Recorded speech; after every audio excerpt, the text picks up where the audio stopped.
Épître de Paul aux Galates, chapitre 4.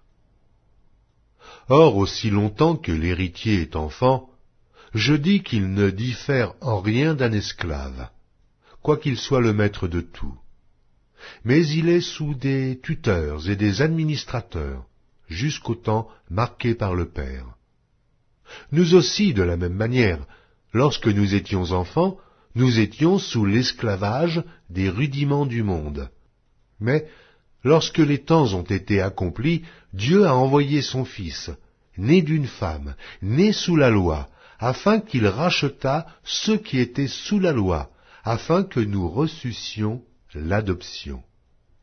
Et parce que vous êtes fils, Dieu a envoyé dans nos cœurs l'esprit de son Fils, lequel crie « Abba, Père !» Ainsi tu n'es plus esclave, mais fils. Et si tu es fils, tu es aussi héritier, par la grâce de Dieu. Autrefois, ne connaissant pas Dieu, vous serviez des dieux qui ne le sont pas de leur nature. Mais à présent que vous avez connu Dieu, ou plutôt, que vous avez été connus de Dieu, comment retournez-vous à ces faibles et pauvres rudiments, auxquels de nouveau vous voulez vous asservir encore? Vous observez les jours, les mois, les temps et les années. Je crains d'avoir inutilement travaillé pour vous. Soyez comme moi, car moi aussi je suis comme vous. Frères, je vous en supplie. Vous ne m'avez fait aucun tort. Vous savez que ce fut à cause d'une infirmité de la chair que je vous ai pour la première fois annoncé l'Évangile. Et mis à l'épreuve par ma chair, vous n'avez témoigné ni mépris, ni dégoût. Vous m'avez au contraire reçu comme un ange de Dieu, comme Jésus-Christ. Où est donc l'expression de votre bonheur? Car je vous atteste que, si cela eût été possible, vous vous seriez arraché les yeux pour me les donner. Suis-je devenu votre ennemi en vous disant la vérité?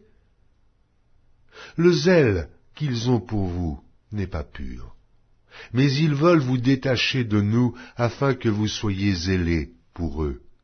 Il est beau d'avoir du zèle, pour ce qui est bien, et en tout temps, et non pas seulement quand je suis présent parmi vous. Mes enfants, pour qui j'éprouve de nouveau les douleurs de l'enfantement, jusqu'à ce que Christ soit formé en vous, je voudrais être maintenant auprès de vous, et changer de langage, car je suis dans l'inquiétude à votre sujet. Dites-moi, vous qui voulez être sous la loi, n'entendez-vous point la loi? Car il est écrit qu'Abraham eut deux fils, un de la femme esclave et un de la femme libre. Mais celui de l'esclave naquit selon la chair, et celui de la femme libre naquit en vertu de la promesse. Ces choses sont allégoriques, car ces femmes sont deux alliances. L'une du mont Sinaï, enfantant pour la servitude, c'est Agar, car Agar, c'est le mont Sinaï en Arabie. Et elle correspond à la Jérusalem actuelle, qui est dans la servitude avec ses enfants. Mais la Jérusalem d'en haut est libre, c'est notre mère. Car il est écrit, « Réjouis-toi, stérile, toi qui n'enfantes point, éclate et pousse des cris.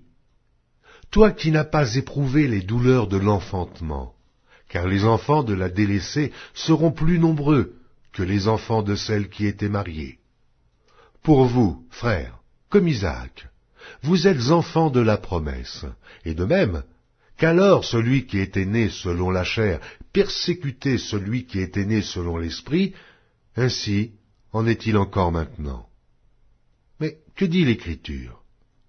Chasse l'esclave et son fils, car le fils de l'esclave n'héritera pas avec le fils de la femme libre.